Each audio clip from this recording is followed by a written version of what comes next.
Hello dear students, welcome to the world Chemistan. ये हमारा solid state chapter का 12th video lecture है। Previous video lectures में हमने थियोरी पोर्शन को ऑलमोस्ट कंप्लीट कर लिया है। तो आज का जो वीडियो लेक्चर है इसमें हम केवल न्यूमेरिकल्स को सॉल्व करने वाले हैं, डिफरेंट डिफरेंट टाइप के न्यूमेरिकल्स को। देखिए, आज जो मैं करवाने वाला हूं आपको वो है डेंसिटी से रिलेटेड न्यूमेरिकल्स। ठीक है, डिफरेंट टाइप जो अच्छे प्रॉब्लम्स है डेंसिटी से रिलेटेड। फिर उसके बाद देखिए डिफेक्ट का टॉपिक जो हमने पढ़ा था उससे भी कुछ न्यूमेरिकल्स आते हैं, और फिर बाद में डेंसिटी प्लस डिफेक्ट दोनों को मिला के न्यूमेरिकल्स फॉर्म होते हैं। ठीक है, फ्रेम होते हैं, तो उसको सॉल्व करेंगे हम। तो चलिए फटाफट हम आ जाते हैं क्वेश्चंस पे। क्वेश्चन करने का एक तरीका ये करिएगा कि सबसे पहले आप किसी भी क्वेश्चन को देखते उसको पॉज करिए, पॉज करके एक बार खुद उसको पूरा रीड करिए 1 से 2 बार। ठीक है, उसके बाद वापस से आप सोचिए कि उसको कैसे कर सकते हैं। देन आफ्टर उसको मैं तो कर ही रहा हूं यहाँ पे। ठीक है, तो एक बार आप क्वेश्चन आते ही वीडियो को पॉज करिए, और वीडियो पॉज करके आप क्वेश्चन को पहले अच्छे से रीड करिए और फिर सोचिए उसका सॉल्यूशन आप कैसे निकाल सकते हैं। क्लियर? तो उससे थोड़ा आपको बेनिफिट होगा। तो देखिए यहाँ पे मैं पहला क्वेश्चन लेके आया हूं। ठीक है, क्वेश्चन 1 डेंसिटी से रिलेटेड क्वेश्चन है ये। क्वेश्चन को पॉज करिए और खुद एक बार पढ़िए। देखिए क्वेश्चन में क्या बोल रहा है, lithium borohydride LiBH4 crystallises in an orthorhombic system. ठीक है, यहां देखिए सिस्टम अब क्यूबिकल नहीं है। मैंने कहा था कि कभी कभी सिस्टम कुछ और भी दे सकता है अदर देन क्यूबिकल। तो यहां पे देखिए जो सिस्टम है, सबसे पहले पॉइंट आउट करिए सिस्टम कैसा है, ऑर्थोरोम्बिक सिस्टम है। और ऑर्थोरोम्बिक सिस्टम सबसे पहले मैं याद करा दूं आपको। ठीक है, तो ऑर्थोरोम्बिक सिस्टम मैंने बताया था जस्ट लाइक सीपीयू वाला स्ट्रक्चर होता है, जिसमें तीनों के तीनों जो एज लेंथ होते हैं वो अनइक्वल होते हैं, बट जो अल्फा बीटा गेमा की वैल्यूज होती हैं वो 90 डिग्री होती है।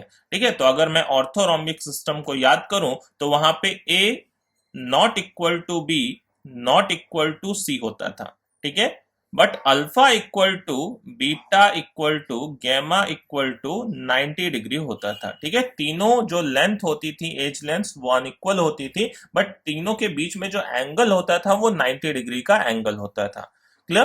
तो यहां से देखिए हम इसका वॉल्यूम कैलकुलेट कर सकते हैं। अब क्यूब होता तो सीधा ए क्यूब कर लेते थे। ठीक है, बट यहाँ पे ए क्यूब नहीं कर सकते, बट तीनों लेंथ का जो मल्टीप्लाई है, लेंथ विड्थ हाइट, उसका मल्टीप्लाई कर दे तो भी वॉल्यूम आ जाएगा, क्योंकि जो एंगल्स है तीनों के बीच में वो कितना है, 90 डिग्री है। बात को समझ रहा है? तो यहां पे देखिए कहता है कि इस ऑर्थोरोम्बिक सिस्टम में कितने हैं, 4 मॉलिक्यूल्स पर यूनिट सेल है, मतलब Z की वैल्यू दी हुई है। दूसरी चीज हमें इसमें Z की वैल्यू दी हुई है, कितनी है, number of atom per unit cell 4 है। क्लियर? और फिर यूनिट सेल डायमेंशंस, ये ए बी सी जो अनइक्वल थे उनकी वैल्यूज दी हुई हैं। अनइक्वल थे तो इसलिए देखिए अनइक्वल वैल्यूज भी ले रखी हुई हैं। अब कहता है calculate the density of the crystal, और एटॉमिक मास भी दिया हुआ है लिथियम बोरोहाइड्राइड का टोटल मॉलिक्यूलर मास कैलकुलेट करने के लिए। क्लियर है? तो सबसे पहले हम उसका मॉलिक्यूलर मास भी निकाल लेते हैं। कितना हो जाएगा, LiBH4, तो लिथियम हमारे पास 7, बोरॉन है 11 प्लस 4 हाइड्रोजन का 4 हो गया। ठीक है, तो ओवरऑल कितना हो जाएगा, 22 इसका मोलर मास हो जाएगा। क्लियर है? ये हमने मोलर मास निकाल लिया। अब हम अगर याद करें डेंसिटी के फॉर्मूले को, तो हमने क्या कहा था, rho is equal to ZM upon a cube N A. A cube तब लिखते थे क्या होता था, जब क्यूबिकल यूनिट सेल होता था। अभी वो ए क्यूब नहीं है, अभी क्या है, ए इंटू बी इंटू सी है। ठीक है, क्योंकि वॉल्यूम इस तरीके से निकलेगा, और into Avogadro number N A. बात समझ गए? तो यहां से देखिए वैल्यूज को पुटअप करेंगे तो अब बिल्कुल इजी सा कैलकुलेशन है। Z की वैल्यू रख दिया 4, मोलर मास हमारे पास पता था 22, डिवाइडेड बाय जो एज लेंथ थी, ठीक है, वो कितनी थी। अगर सपोज करिए, देखिए जो डेंसिटी निकालनी होती है वो किस में निकालनी होती है, ग्राम पर सेंटीमीटर क्यूब में। ठीक है, तो जो हम लेंगे लेंस भी यहाँ पे वो सेंटीमीटर में रखेंगे। तो एंगस्ट्रॉम में कितना होता है, 10⁻⁻10 मीटर, और उसको सेंटीमीटर में कन्वर्ट करेंगे तो इंटू 100 और करेंगे तो 10⁻⁻8 सेंटीमीटर हो जाएगा। ठीक है, तो जितनी भी लेंथ दी हुई है, जैसे ए दिया हुआ है 6.81, इंटू क्या होगा, 10⁻⁻8। अब ये किस में आ जाएगा, ये आ जाएगा सेंटीमीटर में। ठीक है, फिर ऐसे ही बी कितना दिया हुआ है, 4.43 इंटू 10⁻⁻8। ठीक है, फिर ऐसे ही सी दिया हुआ है हमें, सी कितना है, 7.17 इंटू 10⁻⁻8, और अवोगाड्रो नंबर तो सबको पता है 6.022। ठीक है 6.022 इंटू 10⁻23। ये पावर टर्म्स ऑलमोस्ट 10 की पावर वाले कैंसिल आउट हो जाने हैं यहाँ से। 10 की पावर -8 -8 -8 -24 हो जाएगा, और -24 और +23 -1 बचेगा। तो यहाँ पे देखिए ओवरऑल क्या बचने वाला है, 88 है ना। ये 88 डिवाइड में ये सारे डिजिट्स आएंगे, 6.81 इंटू 4.43 इंटू 7.17, और आगे बचने वाला है इंटू 10 की पावर -1। ठीक है, बात समझ गए। अब यहाँ से आप बिल्कुल इजीली इसको मल्टीप्लाई करके डिवाइड कर सकते हैं। तो देखिए मैं सीधा फाइनल डायरेक्ट आंसर लिख रहा हूं, आप चेक कर लीजिएगा उसको। ठीक है, तो यहाँ से जो आंसर आना है इसका वो आना है 0.676 ग्राम।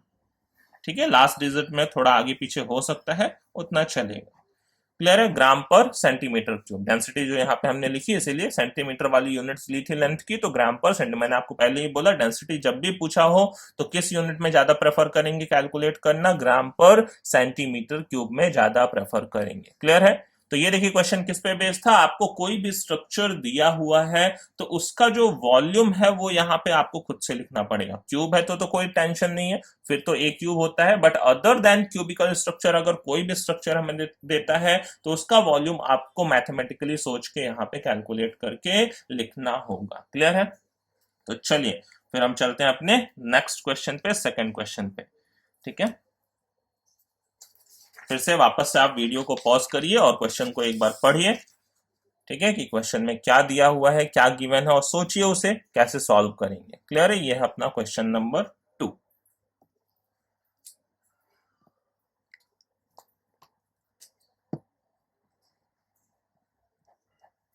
ठीक है, तो चलिए करते हैं हम क्वेश्चन 2 को।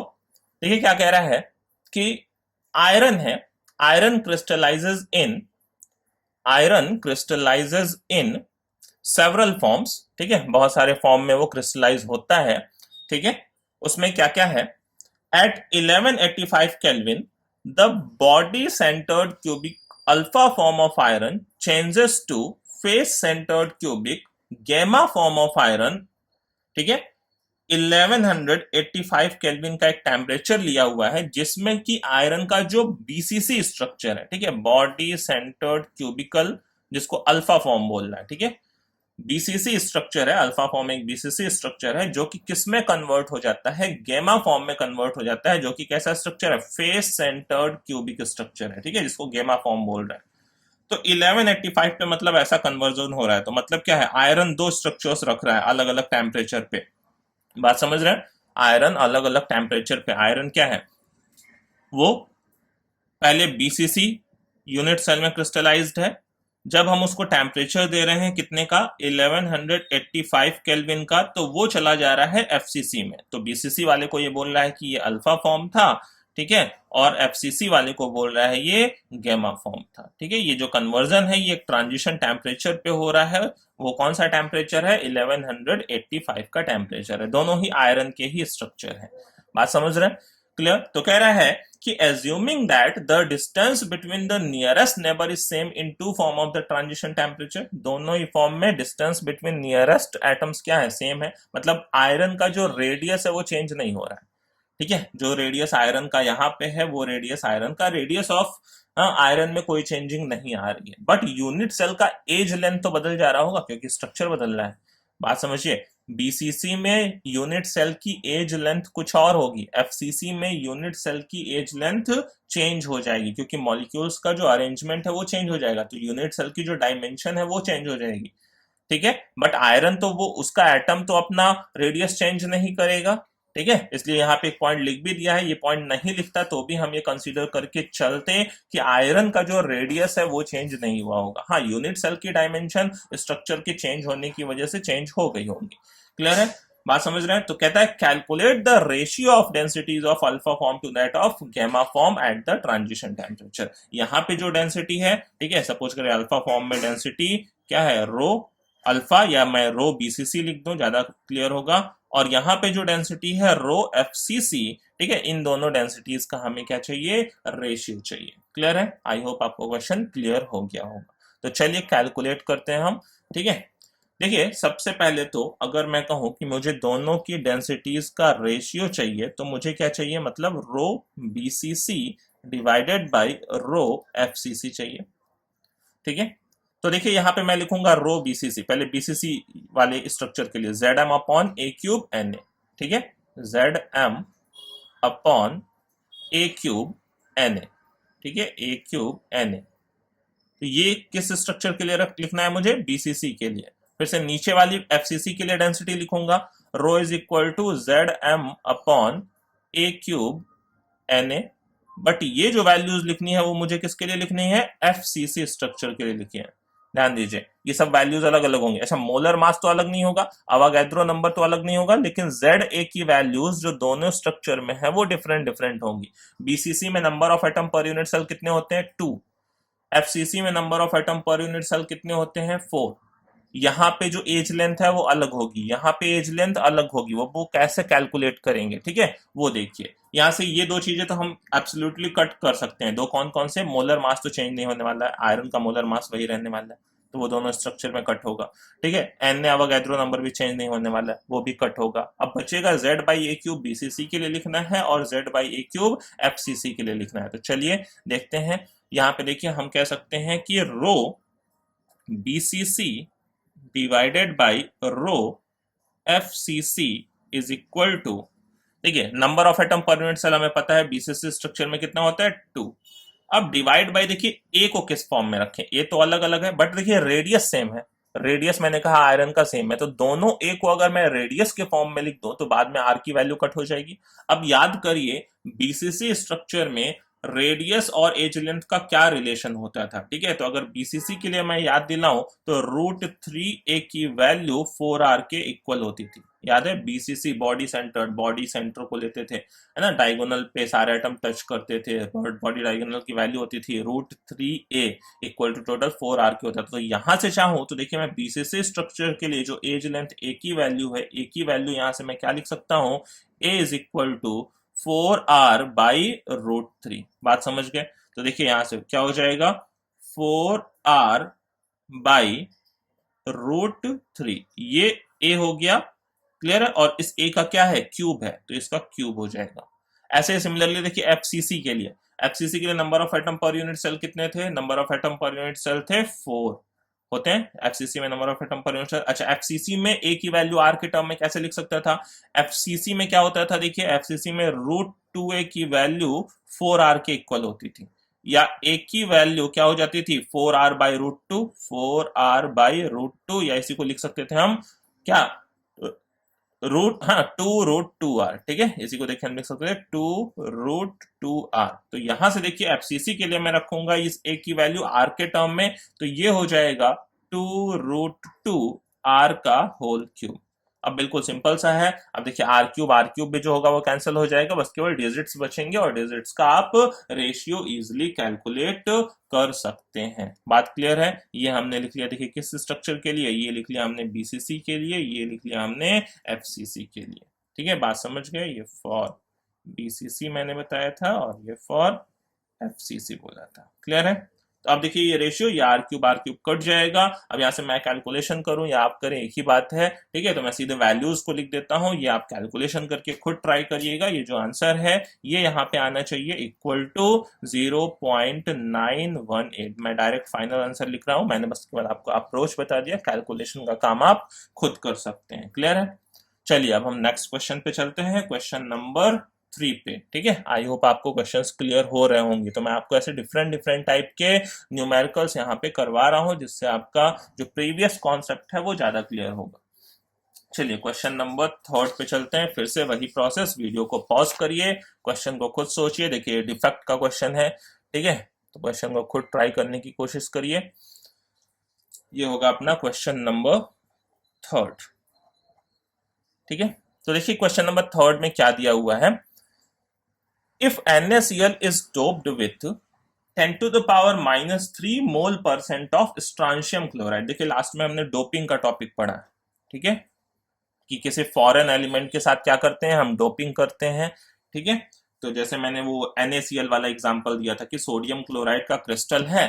ठीक है, याद करिए ये एक तरीके का क्रिस्टल, मैं वापस से स्ट्रक्चर बना रहा हूं, ठीक है, ये एक तरीके का क्रिस्टल है जिसमें क्या प्रेजेंट है, Na plus Cl minus, Na plus Cl minus, ठीक है, यहाँ पे आएगा NaCl माइनस। अब यानी कि Na प्लस नहीं बैठा, Na प्लस की जगह हमने जो डोपिंग कर दी थी स्ट्रांशियम क्लोराइड की, उसका Sr2 प्लस, ठीक है, वो आपने इम्प्योरिटी डिफेक्ट लास्ट में पढ़ा था, ठीक है, इम्प्योरिटी डिफेक्ट अगर आपको याद हो तो इम्प्योरिटी डिफेक्ट में क्या करते थे हम, बाहर से कोई फॉरेन एलिमेंट लाके डालते थे, तो इम्प्योरिटी डिफेक्ट में मैंने ये एग्जांपल दिया था आपको।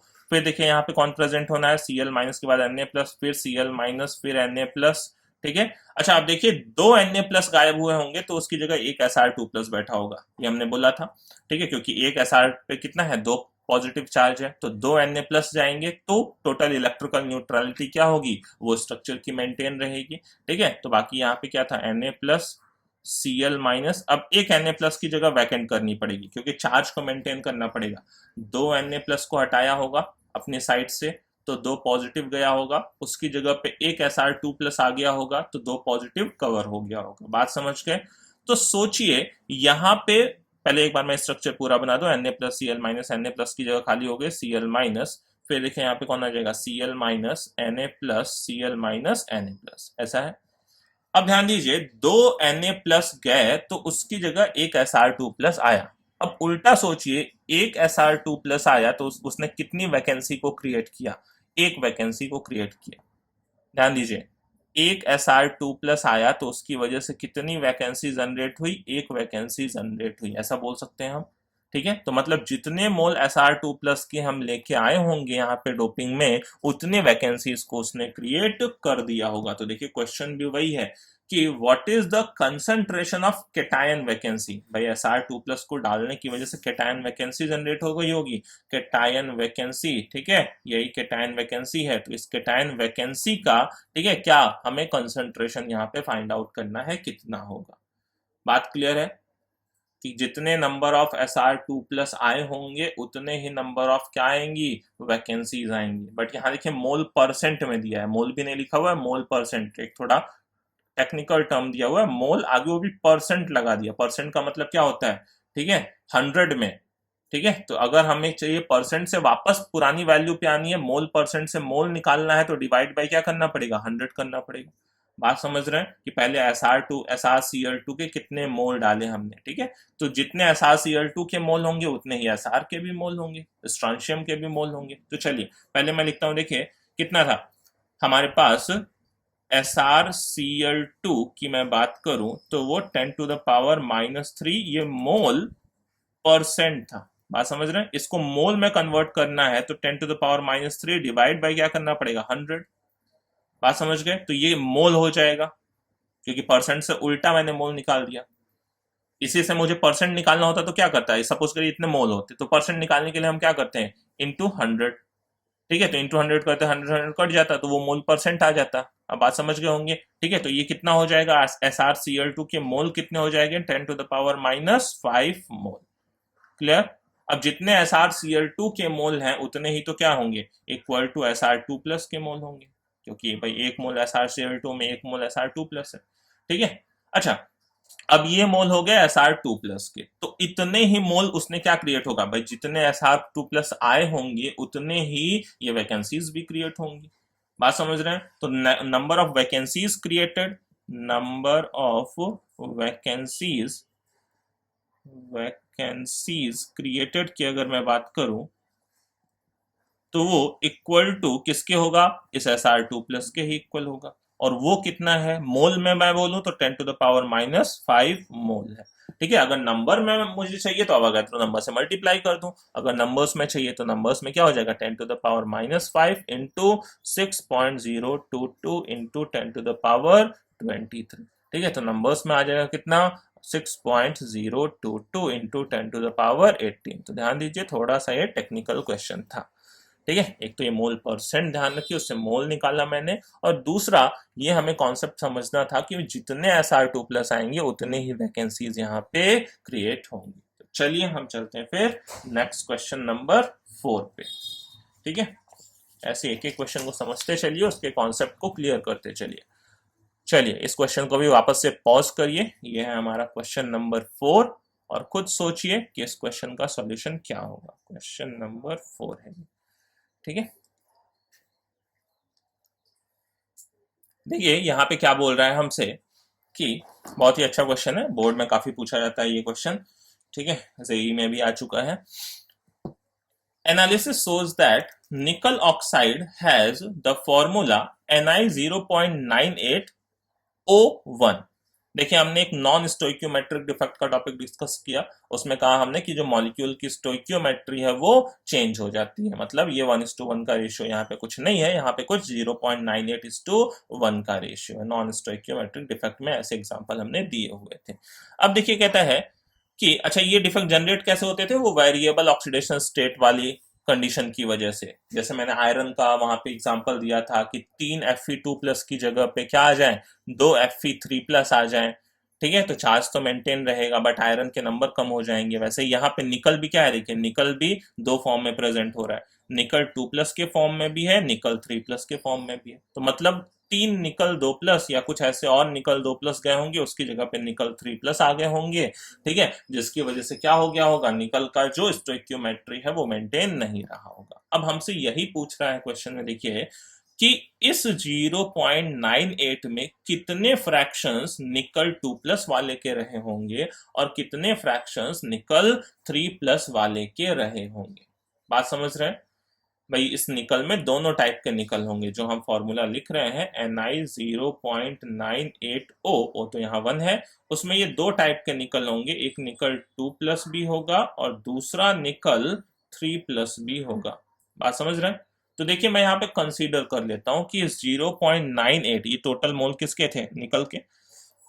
0.98 मोल में से x मोल किसके हैं, निकल 2+ के हैं। तो बचे हुए 0.98 माइनस एक्स मोल किसके हो जाएंगे, वो निकल 3+ के हो जाएंगे। बात समझ गए।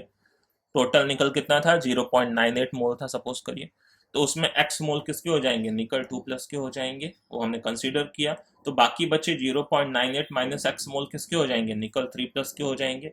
अब एक इंपॉर्टेंट पॉइंट याद करिए, हमने कहा था डिफेक्ट कैसा भी हो इलेक्ट्रिकल न्यूट्रलिटी हमेशा मेंटेन रहती है, ठीक है। तो बाई इलेक्ट्रिकल न्यूट्रलिटी अगर मैं बोलूं, बाई इलेक्ट्रिकल न्यूट्रलिटी मैं बोलूं, तो जो टोटल पॉजिटिव चार्ज है वो टोटल निगेटिव चार्ज के इक्वल होना चाहिए। मतलब ये देखिए निकल यहाँ पे कैटायन है, पॉजिटिवली चार्ज, ये टोटल पॉजिटिव यहाँ से जो भी बन रहा है वो टोटल इस ऑक्सीजन के निगेटिव चार्ज के इक्वल होना चाहिए, ठीक है। अच्छा अब ध्यान दीजिए यहाँ टोटल पॉजिटिव चार्ज कितना है, ठीक है, यहाँ पे मैं लिख देता हूँ कि टोटल पॉजिटिव चार्ज किसके इक्वल होना चाहिए, टोटल निगेटिव चार्ज के इक्वल। या आप ऐसा भी कर सकते हैं कि total positive plus total negative किसके इक्वल होना चाहिए, वो इक्वल टू 0 होना चाहिए।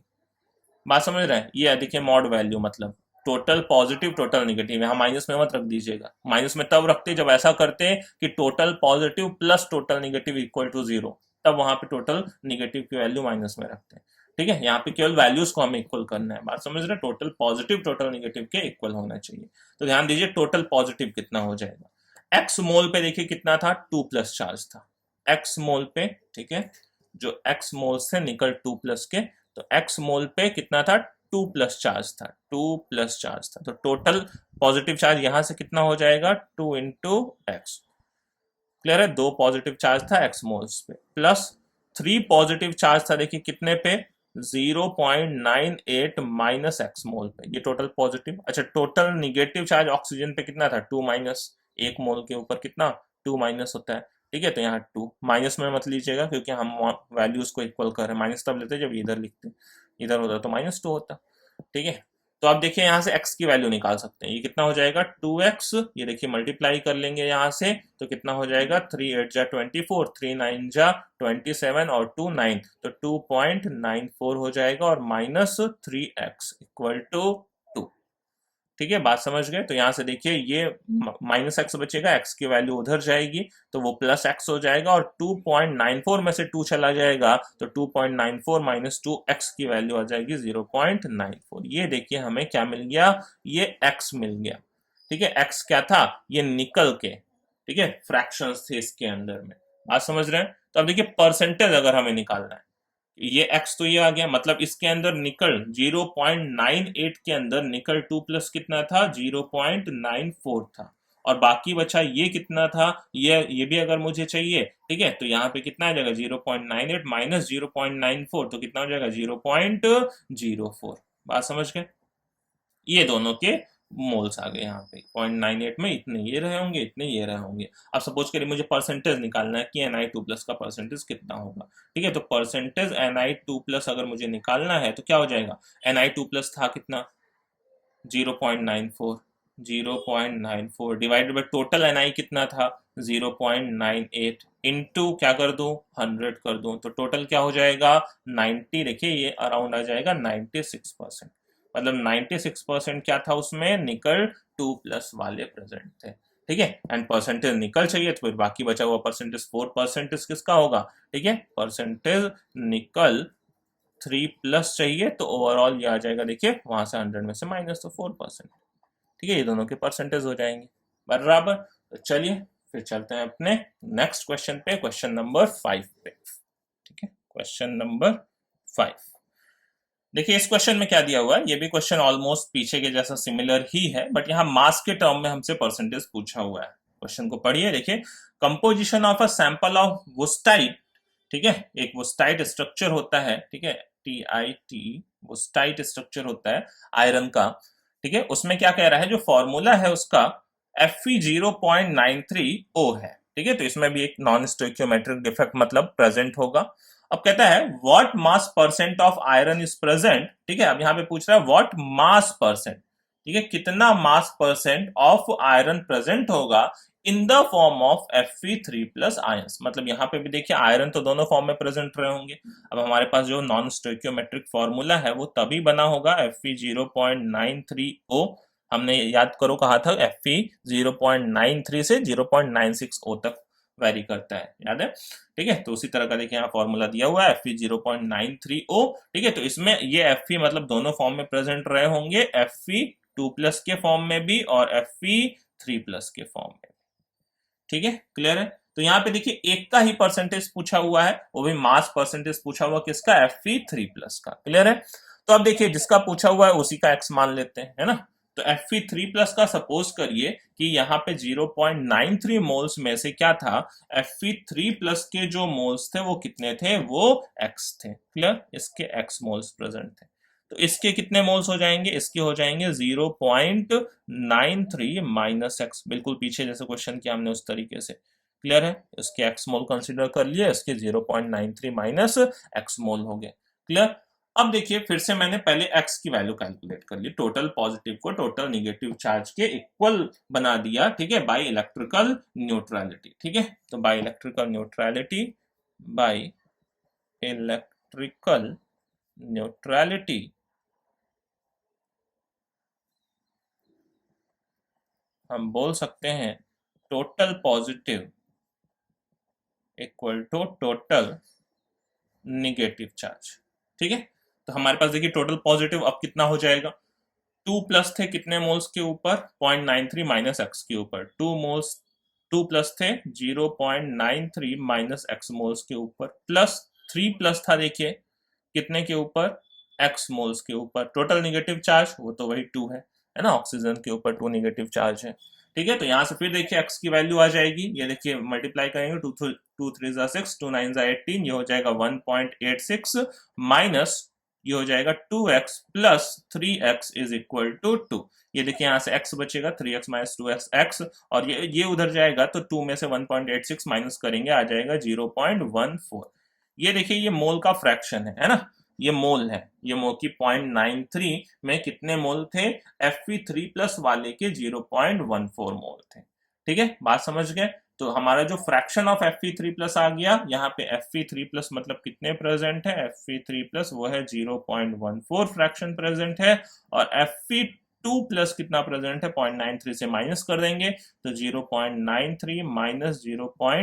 की वैल्यू है 14, ये हो जाएगा 0. देखिए 13 में से 4 गया 9, ठीक है, तो बचेगा 0.79, तो ये दोनों के फ्रैक्शंस आ गए। अब समझिए अब फॉर्मूला, अब हमें मास परसेंट पूछा हुआ है, तो मतलब मैं क्या करूं, Fe3+ का मास परसेंट पूछा हुआ है तो Fe3+ के इतने मोल्स का मास निकालूं और टोटल Fe का मास निकालूं, तो वहां से मास परसेंट निकाल सकता हूं। 3+ का mass divided by total iron का मास इंटू 100। बात समझ रहे हैं? तो देखिए यहां से इसका मास कितना हो जाएगा, जो Fe3+ वाले का 0.14 मोल्स का जो मास हो जाएगा, ठीक है, 0.14 मोल्स का जो मास हो जाएगा, ठीक है, तो मास कितना हो जाएगा, मास इक्वल टू हो जाएगा मोल इनटू मोलर मास।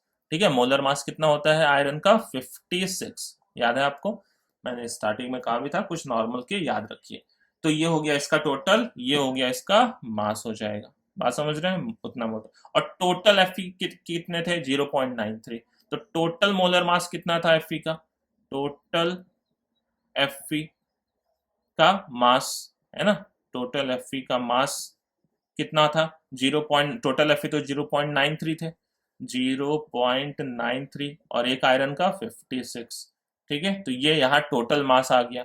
बात समझ रहे हैं, ये टोटल मास एफई का टोटल मास आ गया। ठीक है, और वो मास परसेंट किसमें पूछा था, ठीक है, पूरे स्ट्रक्चर में, मतलब इस पूरे मॉलिक्यूल में कितना मास परसेंट Fe3+ का प्रेजेंट है, टोटल मास Fe का मास और प्लस देखिए Fe का मास प्लस यहाँ पे ऑक्सीजन का भी तो मास आएगा, टोटल Fe का मास प्लस ऑक्सीजन का मास, वो भी जोड़ना पड़ेगा, क्योंकि वो जो मास परसेंट पूछा है, ध्यान दीजिए क्वेश्चन में, वापस से पढ़िए, what mass percent of iron is present in the form of Fe3+ ions. ठीक है, अब वो किस में बोल रहा है, पूरे कंपाउंड में बोल रहा है। ठीक है, तो प्लस ऑक्सीजन का भी मास कितना हो जाएगा, यहां से देखिए ऑक्सीजन का जो मास हो जाएगा, वो केवल ऐसा पूछता कि आयरन में बताओ कि कितना परसेंट प्रेजेंट है, तो वो तो पीछे क्वेश्चन हमने किया।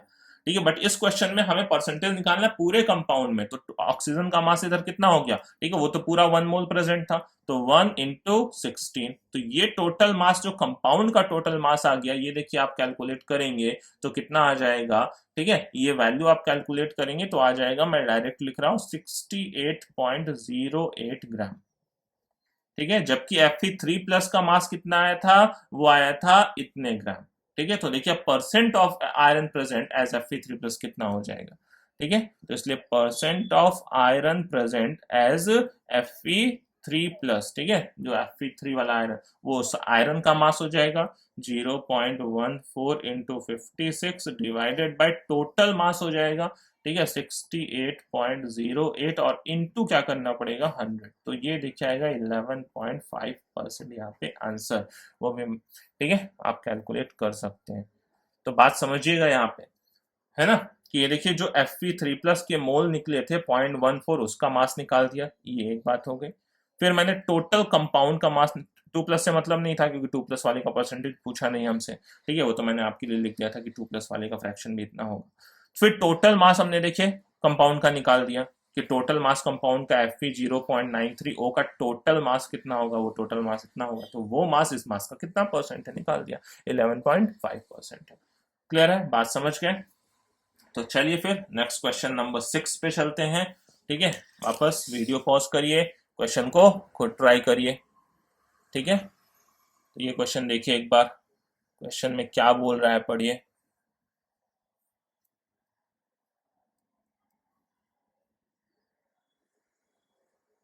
तो देखिए क्वेश्चन में क्या कह रहा है, ये क्वेश्चन नंबर होगा अपना 6, क्वेश्चन नंबर 6। एक मेटल है, ठीक है, a metal crystallises in a face centred cubical unit cell with edge length A is equal to 0.56 nanometre. Calculate the density of the metal if it contains 0.1% Schottky defect. देखिए density, ठीक है, और defect दोनों से related question है। जो हमारा crystal है उसकी डेंसिटी तो पूछ रहा है, बट उसमें शॉर्टकी डिफेक्ट भी हमारा प्रेजेंट है। ठीक है, तो अब ध्यान दीजिए, यहां पे डिफेक्ट से होता क्या है, जो number of atoms per unit cell होते हैं वो कम हो जाते हैं, क्योंकि कुछ कुछ प्लेसेस पे जो कि ऑक्यूपाइड होना चाहिए था, बट वो प्लेसेस क्या हो जाएंगे, वैकेंट हो जाएंगे। तो जो Z की वैल्यू होनी थी, number of atoms per unit cell, वो क्या हो जाने वाले हैं, वो कम हो जाने वाले हैं। तो यहाँ पे देखिए हमें इफेक्टिव Z निकालना पड़ेगा कि Z कितना हो जाएगा फाइनली। ठीक है, तो देखिए अगर मैं बात करूं, जो मेटल क्रिस्टलाइज हो रहा था वो face centred cubical unit cell में क्रिस्टलाइज हो रहा था। तो मतलब यहाँ पे फेस सेंटर्ड था, FCC स्ट्रक्चर था। तो यहाँ पे नॉर्मली Z की वैल्यू होनी कितनी चाहिए थी, वो 4 होनी चाहिए थी। बट एक्चुअली में ये प्रेजेंट नहीं होगा वहां पे, क्योंकि वहां पे 0.1% का शॉर्ट की डिफेक्ट है। शॉर्ट की डिफेक्ट आपको याद हो तो केटायंस, एनायंस या जो भी एलिमेंट्स होते थे वो अपने प्लेस से क्या हो जाते थे, गायब हो जाते थे। ठीक है, डिसअपियर हो जाते थे। अब वो कितना परसेंट है, देखिए 0.1% है। तो 4 का मतलब 0.1% पार्ट क्या हो चुका होगा, वैकेंट हो चुका होगा। ठीक है, तो यहाँ पे देखिए जेड इफेक्टिव जो यहाँ पे हो जाएगा आफ्टर रिमूवल ऑफ शॉर्ट की डिफेक्ट, वो कितना हो जाएगा, 4 में से हमें माइनस करना पड़ेगा। 4 का कितना परसेंट, 0.1%। तो 4 का 0.1% कितना होगा, 4 इंटू 0.1 डिवाइडेड बाई 100, यही होगा 4 का 0.1%। ठीक है, तो ये हो जाएगा कितना, मतलब ये वैल्यू हो जाएगी देखिए 4 माइनस ये हो जाएगा 0.004। ठीक है, 0.004 ही आएगा, बराबर है। ठीक है, तो यहां से देखिए ये जो वैल्यूज आ जाएंगी जेड इफेक्टिव की, अब वो आ जाएगी 3.996। ध्यान दीजिएगा, थोड़ा सा डिफरेंस होगा, बट ये है ना, मेन जो कॉन्सेप्ट है क्वेश्चन का वो यही है कि भाई जो हमारी इफेक्टिवनेस है वो डिफेक्ट के बाद कम हो जाएगी। क्लियर है, अब तो कुछ टेंशन नहीं है। अब हमें डेंसिटी का सीधा फॉर्मूला अप्लाई कर सकते हैं, क्या, rho is equal to Z M upon a cube N A. Clear, अब यहां से आप इजीली कैलकुलेशन कर सकते हैं। जो कॉन्सेप्ट था मैंने क्वेश्चन का आपको वो समझा दिया। जेड की वैल्यू अब यहां जो रखनी है वो कितनी रखनी है, 3.996। ठीक है, मोलर मास यहाँ पे देखिए दिया हुआ है, एटॉमिक मास ऑफ मेटल 40 है। ठीक है, क्वेश्चन में गिवन है। और ए क्यूब, ए की लेंथ भी दी हुई थी, नैनोमीटर है। अब देखिए हमने कहा डेंसिटी ग्राम पर सेंटीमीटर क्यूब में निकालनी है, तो वो हमें सेंटीमीटर में रखनी पड़ेगी। नैनोमीटर कितना होता है, 10⁻⁻12 मीटर, मीटर लेकिन सेंटीमीटर में करेंगे, इंटू 100 और करेंगे, 10⁻⁻, ठीक है, कितना हो जाएगा, नैनो सॉरी 10⁻⁹ होता था, है ना। नैनोमीटर कितना होता है, 10⁻⁹ मीटर। इसको सेंटीमीटर में करते हैं तो इक्वल टू कितना हो जाता है, 10⁻⁷ सेंटीमीटर। ठीक है, तो यहाँ पे 0.560 इंटू 10⁻⁻7, और इसका क्या कर लेते, क्यूब कर लेते। क्लियर है, बराबर, और इंटू अवोगाद्रो नंबर 6.022 इंटू 10⁻23।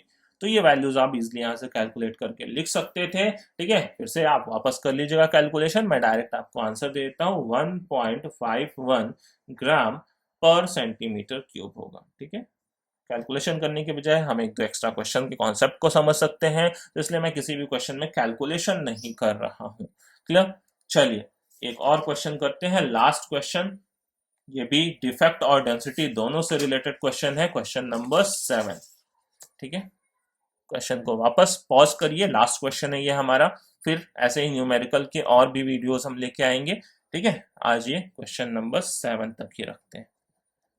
तो इस लेक्चर में मैंने आपको डेंसिटी से रिलेटेड और डिफेक्ट से रिलेटेड काफी क्वेश्चंस करा दिए। देखिए ये लास्ट क्वेश्चन पढ़िए, कह रहा है by X ray diffraction method the unit cell edge length. ठीक है भाई, एक टेक्निक होती है एक्सरे डायफ्रैक्शन टेक्निक। ठीक है, इससे यूनिट सेल्स की एज लेंथ हम कैलकुलेट कर लेते हैं। The unit cell edge length of NaCl is found to be 562.6 picometre. Unit cell की एज लेंथ हमें दी हुई है, बराबर, एक ही वैल्यू। फिर density, the density of the NaCl is observed to be, मतलब NaCl की देखिए एक ऑब्जर्व्ड डेंसिटी दी हुई है कि इतने ग्राम पर सेंटीमीटर क्यूब उसकी डेंसिटी हमें देखने को मिलती है ना। होनी चाहिए या नहीं होनी चाहिए वो नहीं पता हमें, बट देखने को मिलती है, मतलब ये प्रैक्टिकली हमने देखा। ठीक है, ऑब्जर्व डेंसिटी जो हमने देखा वो था 2.158। अब कहता है predict the type of defect present in the crystal, की क्रिस्टल में किस टाइप का डिफेक्ट प्रेजेंट है। सब कुछ देखिए यहाँ पे डेंसिटी पे आके डिपेंड कर जाता है। मैं आपको याद दिलाऊं तो शॉर्ट की डिफेक्ट अगर होता था तो वहां पे डेंसिटी डिक्रीज हो जाती थी। कॉन्सेप्ट याद करिए, शॉर्ट की डिफेक्ट में डेंसिटी डिक्रीज हो जाती थी, जबकि फ्रैंकल डिफेक्ट में डेंसिटी अनचेंज होती थी। समझ रहे हैं, शॉटकी में डेंसिटी डिक्रीज होती थी, फ्रैंकल में डेंसिटी अनचेंज रहती थी। तो वही तो यहाँ पे हमें देखना है। एक्चुअली में हम थियोरेटिकल डेंसिटी निकालेंगे अपने फॉर्मूले से, rho is equal to Z M upon a cube N A से, और वो डेंसिटी अगर इस गिवन डेंसिटी से मैच कर गई तो डिफेक्ट कौन सा होना है? तो डिफेक्ट हम बोलेंगे डेंसिटी अनचेंज है तो फ्रैंकल है।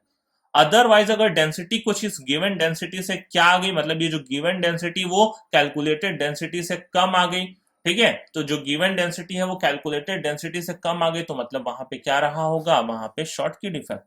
ठीक है, ये तो भाई यह तो हम प्रैक्टिकली निकाला ना, थियोरेटिकली तो हम निकाल सकते हैं rho is equal to Z M upon a cube N A लगा के, आइडियली तो उतना होना चाहिए था। ठीक है, तो चलिए हम डेंसिटी को कैलकुलेट करते हैं सबसे पहले कि rho is equal to Z M upon a cube N A. बात समझ गए? तो इस तरीके से आप खुद की, ये रो थियोरेटिकल होगा, ये रो क्या है? ये रो ऑब्जर्व्ड है, या ये रो एक्सपेरिमेंटल था अपना। ठीक है, ये ऑब्जर्व्ड बोले या एक्सपेरिमेंटल बोले। ठीक है, ये तो थियोरेटिकल, ये तो भाई फॉर्मूला निकालना, इतना तो आइडियली होना चाहिए था। ठीक है, तो यहां से देखिए जेड की वैल्यू क्या हो जाएगी? देखिए NaCl का जो क्रिस्टलाइजेशन होता है, ठीक है, वहां पे NaCl में मैं आपको बता दूं अभी कि number of atoms per unit cell 4 होते हैं। ये चीज आपको याद रखनी है कि NaCl में, ठीक है, जो नंबर ऑफ टोटल NaCls होते हैं पर यूनिट सेल में वो 4 होते हैं। ये चीज हम आगे आगे जेई के जब लेक्चर्स देखेंगे तो उसमें देखेंगे भी, ठीक है, किस तरीके से वो 4 आते हैं। तो यहाँ पे अभी आपको ध्यान रखना है कि NaCl, ठीक है, वो जेड की वैल्यू 4 रखता है पर यूनिट सेल के लिए। और NaCl का मास देखिए कितना हो जाएगा? 58.5, है ना, सोडियम 23, क्लोरीन 35.5, टोटल 58.5।